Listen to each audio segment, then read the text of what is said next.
You're listening to the Business Marketing Show, episode number 17. You can find us at businessmarketingshow.com or on iTunes.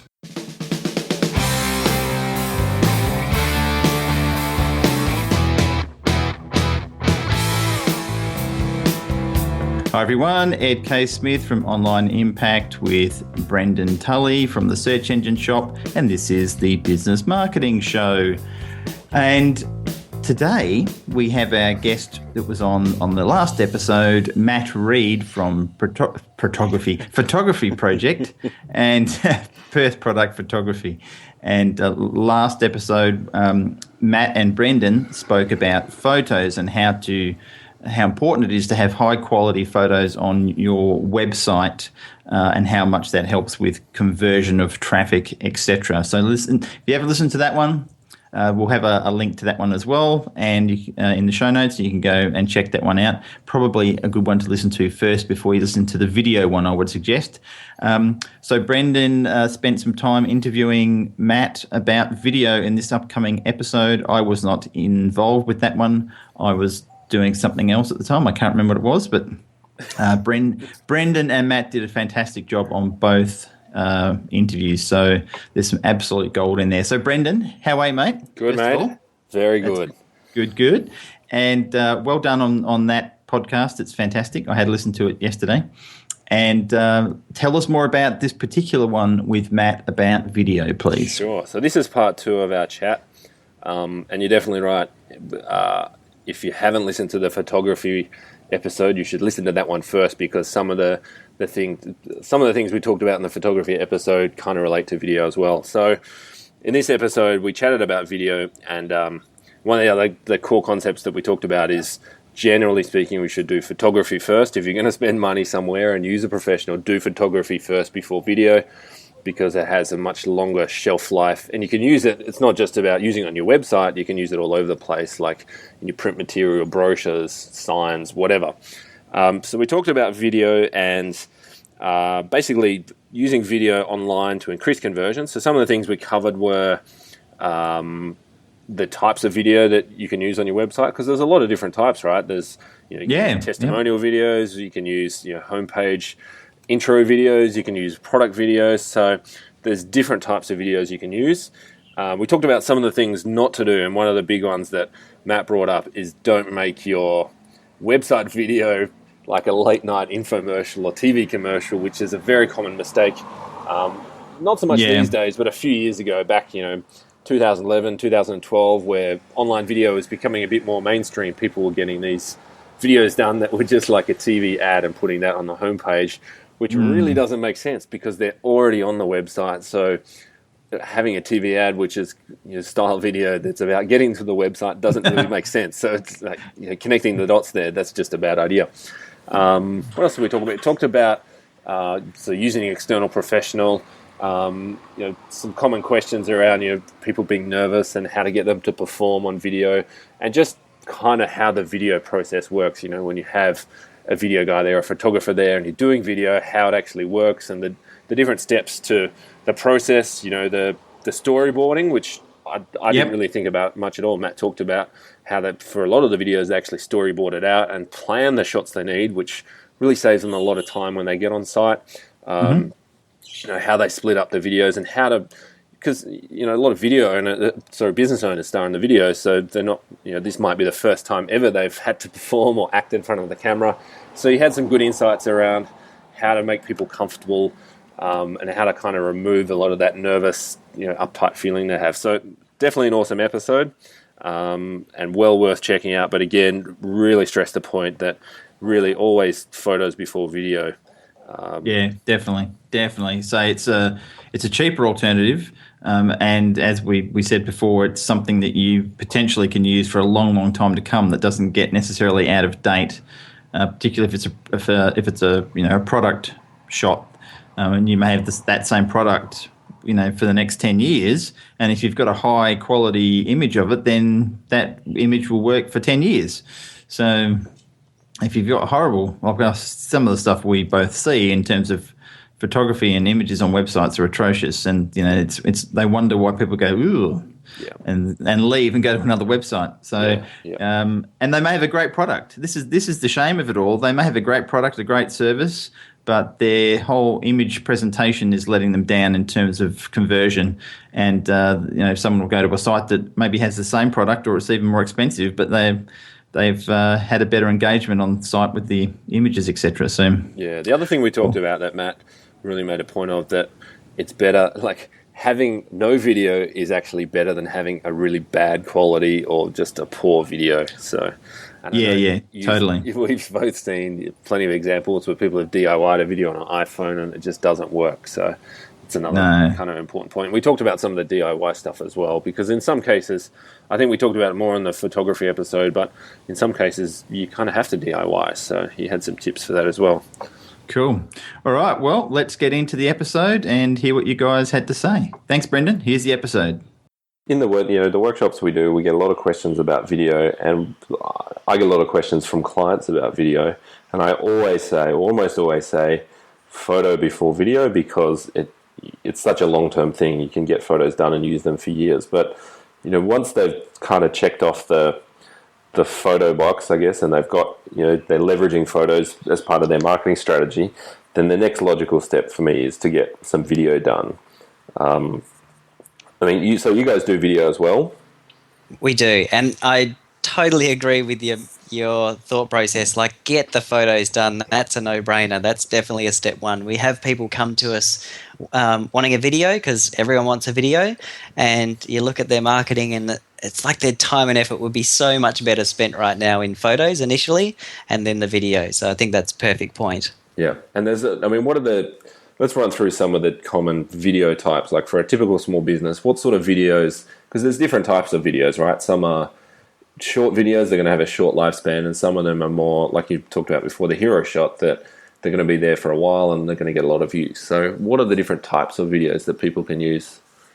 Yeah, so I think a common one or a really good one is like an about us. Like, here's, in 1, 2, 3 minutes, however long it is, click this button, and in that amount of time, you'll get a great sense of who we are, what we do, our energy, our personality, our services, whatever kind of story that you want to tell. So it's a really quick and easy way to get a lot of information across to your potential customers. Like what we said before about if there was 10 podiatrists and they all kind of offer the same service, but then on one of the sites, if there was a video where you actually got to meet the team and they look like super nice people, and you got a little tour through the premises and see how cool the fit out is, and like just those little, see people getting looked after and having fun, then like instantly you're way above the others.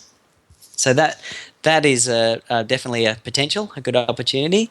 There could be like a product demonstration video, so which is a few different, like I guess you can take a few different angles. One could be literally, here's how to use this product. So it could be like a support video. So when you get your product, watch this video and we'll show you exactly how to set it up and operate it so it's going to work perfectly for you. And this gives, I think, people peace of mind. I guess if you're watching that video and you've got good support and you know exactly how to use it, you'll be much more inclined to hit that add to cart button. Yep. Product demo videos are super valuable, I think. It could be like you could do videos on case studies. Again, probably more for bigger projects, and thinking more construction or fabrication projects, like to actually be able to capture from start to finish that project. Yep. And that's really powerful for winning more of that type of work. Or it doesn't have to be that same type of work. It just gives people confidence. If that whole project looked pretty slick and professional, then it's just a confidence builder. So there's kind of a bunch of different ways you can use it, and definitely a bunch of different styles you can go about producing them in. Yeah, and is it expensive, or does it have to be expensive? Are there ways to keep the cost down if we use professional? Yeah, definitely. I think things that, I guess every video is going to have certain ingredients. So things that would add more cost would be, multiple locations. So literally, if you're looking at two videos, they might be exactly the same quality. One is filmed in all the one morning at the one business location. The second one was filmed one day a week for 10 different, locations. So instantly that's going to add more cost because there's more logistics, more time, which won't necessarily translate into a better video. So I guess one way to keep costs down would be one location, keep it a compressed shoot session. Things like voiceover or music, graphics that come in and out of like motion graphics. These are the little things that can add some polish to a video, but also add cost. So really, in terms of like the most simplest type of video would be, say, customer testimonials. You could organize 3 or 4 customers to come to your business. We come in and film each of them separately, talking about how great you are. That's an awesome way to add credibility and put on your website or wherever your marketing is. So people can, I guess, see from other people that have dealt with you exactly their experience. Yep. And that can be really economical. Yep. Okay. And the same kind of thing applies to videos, photos, right? It's more about being real and evoking a feeling as opposed to being super polished and, like, I guess, Hollywood style quality. And again, the concept with the stock photography applies, that if it's too polished and too engineered, it feels a bit fake and might have the reverse effect, yeah? I think so, yeah. Like, no video is way better than a bad video. And I guess a video can be bad for 2 reasons. Could be the production quality is poor, or it could be just the message or the execution is poor. And I think one of the biggest areas to go wrong is, or personally anyway, is the mega salesy advert. Like, the world doesn't need another advert. Oh my I was going to ask you about that. yeah. So that, like, it just does my head in. So no doubt there's still, needs for that, but especially as business owners, I think there's more value in, I guess, story and giving people something that they can bond with and choose with you based on that, rather than like, buy our stuff, it's awesome, it's the latest, greatest. It's pretty saturated with those sort of ads. Yeah. And also when someone, because I see this not so much, probably a bit more a few years ago when video became a bit more mainstream and people really started to use it in business, but you hit someone's homepage and there's kind of like an ad for the business on the homepage, which it doesn't make sense that if I'm already at the business, you don't need to advertise to me to get me to the business. I'm there, so tell me the next step. I guess it's like maybe the mental frame is we need video. Let's just do any video that we have on the website, but that's a bad idea, right? Video for the sake of video is not good. That's a bad idea. Yeah, and you see it plenty. Like, it's everywhere. It's everywhere. Yeah. On a production quality, one thing that people do go wrong in, especially trying to do it yourself, there's I think the filming technology, like the camera technology, is very good and accessible, but the audio takes more work. So people will tolerate watching a video with poor video quality if the audio is good, but it's really hard to watch a video with good visual quality but poor audio. Like, you just can't concentrate on that. If it's bad audio, you're just going to turn it off. So I think the thing to make sure you get right in any video, the audio has to be clean and great and easy to listen to.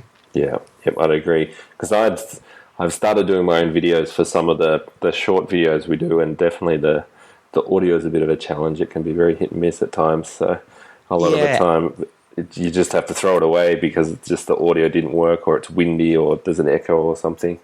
Yeah, I agree. And I mean, if you look a bit dark, or if it's not the prettiest view, but it's clear and it's easy to listen to you, that's fine. If you look amazing and like you're struggling to hear you, that's not good.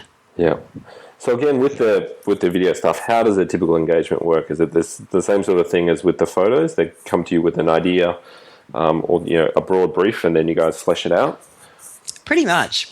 The trickiest part is people really quickly want to get to a price. But both of us and the client do, because you need to know if it's feasible or not, or what we're working within.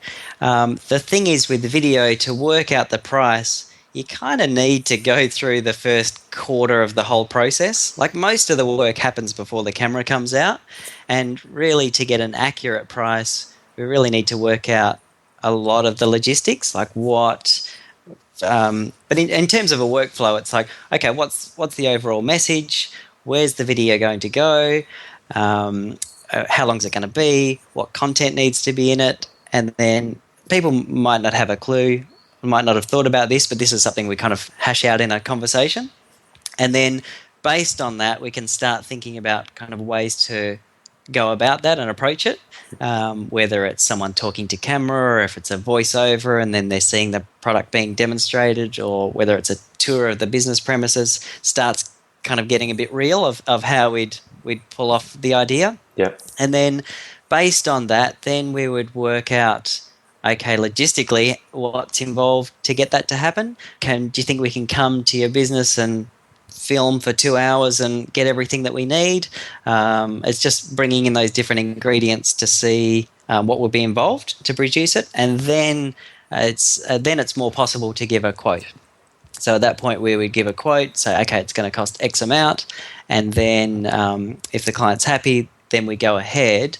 And then what we do before, like, I think most people, especially do-it-yourself people, would just pull the camera out and start filming. And that's fine, but what you'll find is you end up with a ton of footage. Like, it's so easy to rack up hours of footage, and then you got to go through and try and cut it into something workable. Yeah. And that's hard. Like, that's soul destroying. It just consumes days.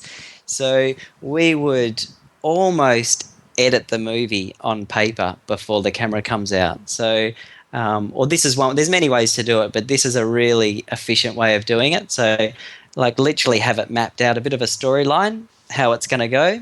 So, for example, if it's a product video, like a demonstration video, we would work out when that person's going to be on camera and talking, and when the person's going to be talking and they won't be on the camera. For example, you'd be seeing the product, because then you know what lines of the script the person needs to remember and what lines of the script the person doesn't need to remember. They can just read out. So there's all these little kind of shortcutting tricks that just take the pressure off ultimately who's going to be in front of the camera. If we know where the edit point is, if we know between this topic and this topic there's going to be a graphic, or if there's going to be a demonstration or something, then we know the person doesn't need to film both those topics all in one go seamlessly. Yep. They can do the first one first, stop, take a breath, read the notes, and do the second one. So knowing how we're going to cut it in the end allows us to break the actual filming down into little bite-sized chunks that anyone can deliver comfortably, and it's going to come together into a perfect puzzle. Yeah, awesome. And what about being comfortable in front of the camera? Do you find that's hard to get people to relax in front of the camera and they're very wooden, or do you find that that's very easy once you're on there and they've had a few minutes and they kind of ease up and get a bit more natural?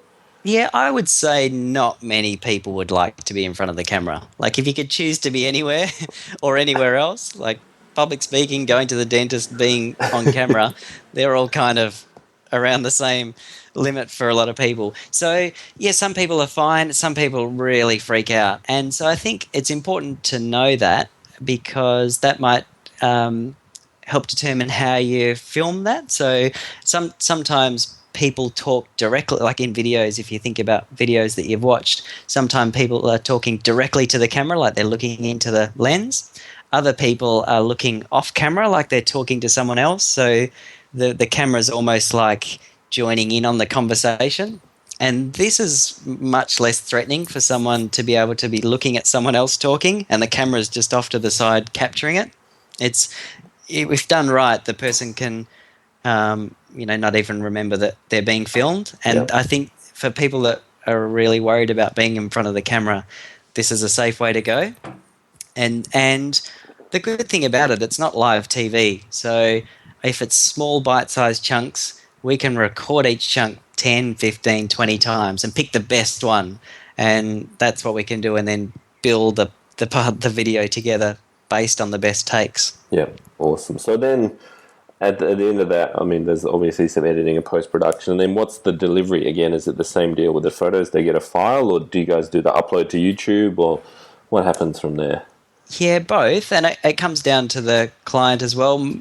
In probably most of our cases, or in every case, we would hand over the video file. And then most cases, our clients will have a Vimeo or YouTube or Wistia channel, and they can just give us their login details, and we can upload it straight there for them. Or they can have the file and upload it to their channel themselves, either which way. But essentially, it would go the video file, which they would have, but either them or us would upload it to an online platform, YouTube or Vimeo, and then embed that onto their website or Facebook page or wherever it's going. Awesome. Yeah, for us, from an SEO and online marketing perspective, I like to use YouTube as the primary channel, because the more views they get on the video, the more likely that's going to appear in the YouTube search and the Google search results. But I find the Vimeo player looks a lot more slick, and it just, something about it looks a lot more professional than the default YouTube player. So where it needs to look good on the website, then would typically lean towards using Vimeo instead, just because it has that polished look and feel. Yeah, it does look a little bit classier. Yeah, for sure. Yeah. Okay. So, I mean, is there anything else that people need to know about video? It seems like I guess a little bit more condensed than the photo stuff, because there's probably, if you're using professional, they'll do a lot of the thinking for you, so there's less scope to go wrong. But is there anything else people should know? I think probably just I'm sure you get people come to you saying, I need a video. Everyone thinks I need a video, or I'll be on number one on Google if I've got a video. I think there's so many pieces or opportunities to the marketing puzzle that should be in place first before you go there. It can be more expensive to do right. So like you might get way more bang for your buck, making sure your content and your photos and your site design is schmick before going there. So I think that would be my biggest kind of concern for businesses. Like, have everything else just dialed in, and then get ready to launch into a new opportunity. And then there's just so many bad videos. Like, not even professionals judging them as bad. Like, anyone could watch it and go, "Oh my god, that's bad." Yeah. You just don't want one of those for your business. Cringeworthy video. Yeah. So I would have, and it's easy to get attached to work you've produced yourself. So I'd be somehow like really get some third opinions on any work that you produce yourself, just to make sure it's representing your company at the level that you want it to. Yep. Cool. Okay, so if someone wants to get in touch with you, what's the best way to do that? So probably the easiest way is to jump on the website. So photographyproject.com.au. Actually have two brands. So photographyproject.com.au is more geared towards our marketing images, so people and places and projects and video. And then we have another brand called Perth Product Photography, which is perthproductphotography.com.au. And that's really specialised all about the product shots that we do. So images of your products, which can be in studio or on site. So best to hit those two websites. There's tons of information on the different styles and shots and info. But from there, you can jump on the phone, call us, or send an email, and we'll be straight back in touch. Awesome. All right. Well, thanks for your time. Cool. Yeah, nice chatting to you, Brendan. It's been great. Awesome. Thanks, man. Cheers. You've been listening to Business Marketing Show. You can find us at businessmarketingshow.com or on iTunes. Just look for Business Marketing Show.